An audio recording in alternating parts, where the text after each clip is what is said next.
She was returned twice, called too cold, too distant, too impossible to love. For 61 days, 34 families walked past her kennel without slowing down. Then, a 12-year-old boy sat down on a cold hallway floor, not calling her, not reaching for her, just sitting there, every single night for 11 days straight. On day 12, Mabel made her choice. And two people who had forgotten how to talk to each other slowly remembered. She was returned twice. The first family said she was too aloof. The second family lasted exactly 9 days, called the shelter on a Tuesday morning and said she was too cold, too indifferent, too everything. The shelter volunteers had their own word for her: impossible.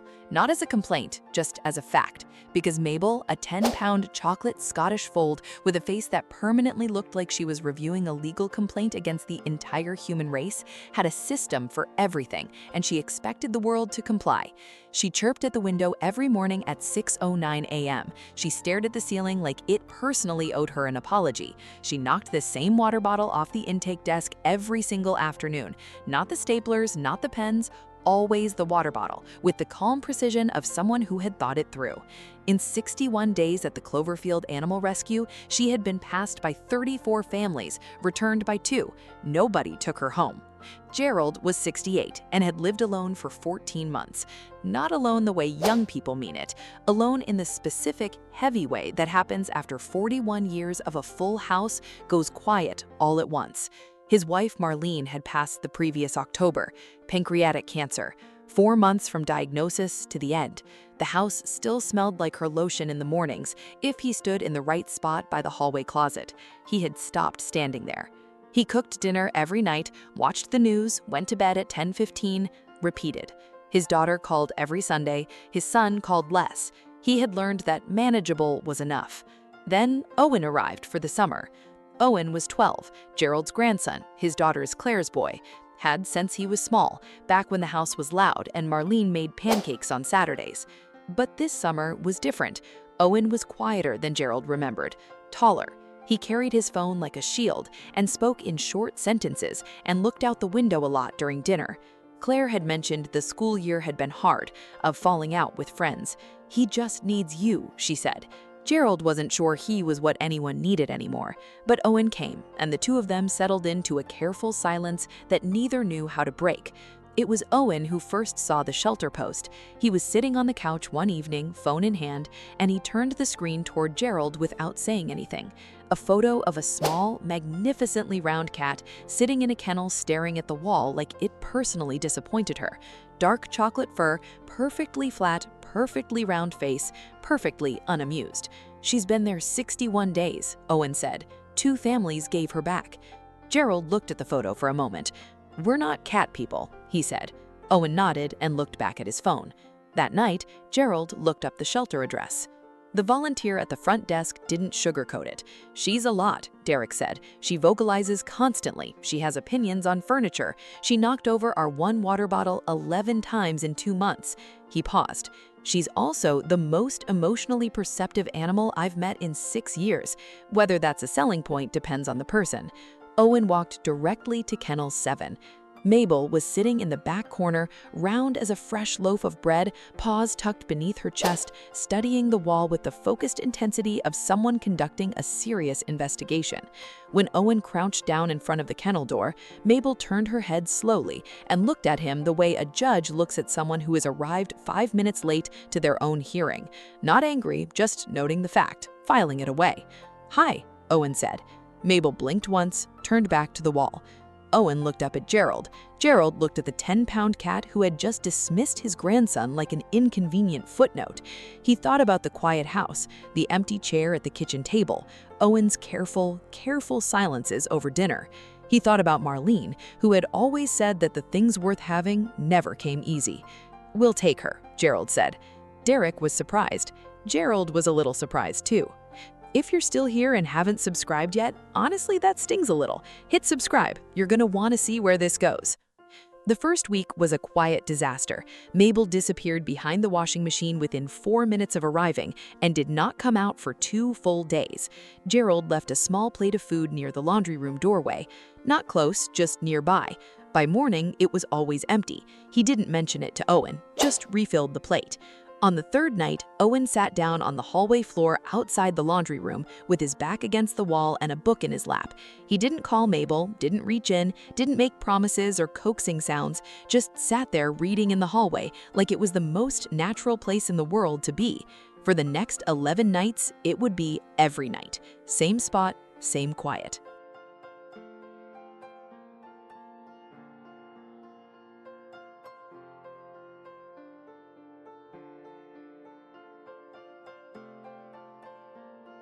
Gerald passed by once at 9 p.m. and found Owen still there, book open, not reading, just sitting.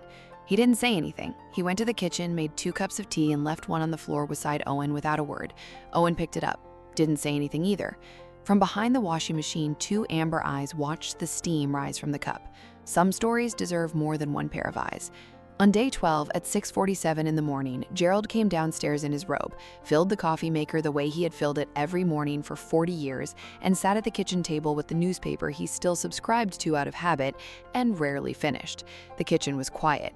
The chair across from him was empty. It was always empty now. Mabel walked in from the hallway. She didn't announce herself, didn't chirp, didn't knock anything over. She walked to the kitchen table with the measured, unhurried dignity of someone who had made a decision and intended to honor it completely. She looked at Gerald for a long, still moment. Then she jumped onto Marlene's chair. Not Gerald's chair, Marlene's chair, the one that had sat empty since October, the one nobody had touched because touching it meant something Gerald wasn't ready to mean.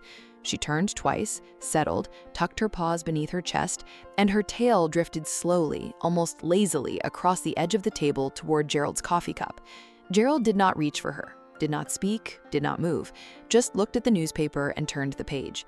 When Owen came downstairs 40 minutes later, his grandfather was asleep at the table, newspaper folded under his elbow, coffee half finished and cold, and Mabel was curled into a perfect circle in Marlene's chair, one small round paw resting on the table, 6 inches from Gerald's hand.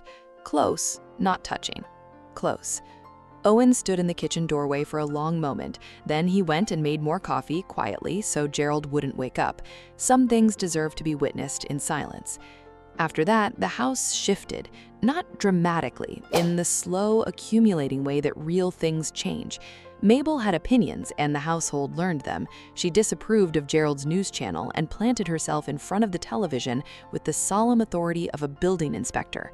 She claimed the left end of the couch and enforced it simply by staring at whoever sat there until they relocated. They always relocated. Every morning at 6:09 a.m., she sat outside Gerald's bedroom door and chirped once. Not twice, once. Gerald started waking up at 6:08 just to open the door first. He never told Owen, but Owen noticed, because Owen noticed most things. Stories like this one are exactly why some things deserve to be shared.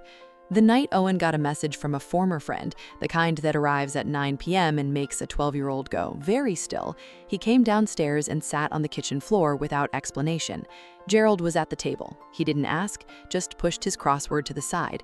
Mabel walked in from the living room, crossed the kitchen, looked at Owen with her flat, serious face, and walked back out. Owen exhaled, even the cat. But then Mabel returned. She was carrying her toy, a small, battered stuffed mouse with one ear missing that Owen had bought her in week 2. She dropped it at Owen's feet and sat down, not touching him, just present, the way someone sits with you when they don't have the right words but refuse to leave. Owen picked up the mouse. Mabel climbed into his lap, all 10 pounds of her, and stayed. Gerald watched from across the table and said nothing, but later, washing the cups at the sink, he said quietly to no one in particular, "She always knows." The silences in the house changed after that. They became the comfortable kind, the kind that 2 people share when they no longer need to fill every gap, when the quiet between them means something good instead of something missing. Gerald started leaving his crossword half-finished on the table in the mornings. Owen started coming downstairs before breakfast just to sit. Mabel sat between them, cleaning her enormous round face with one paw, completely indifferent to how much she had rearranged everything. She had been returned twice, spent 61 days watching families walk past without slowing down. She had every reason not to trust anyone, but she chose them anyway, on her own terms, in her own time, by her own careful logic. A grieving old man and a quiet boy, and a kitchen table that had forgotten what it felt like to be full. She chose them, and they chose her back. If you've ever given a chance to something the world called too cold, too difficult, too much, you already know what this feels like. And if you haven't yet, maybe Mabel is your sign. The ones who seem impossible to reach are often the ones who need you most. They're not cold, they're just careful. Give them time. Give them 11 quiet nights. They always find their way. Is it patience that changes them, or do they change us first? Tell me in the comments.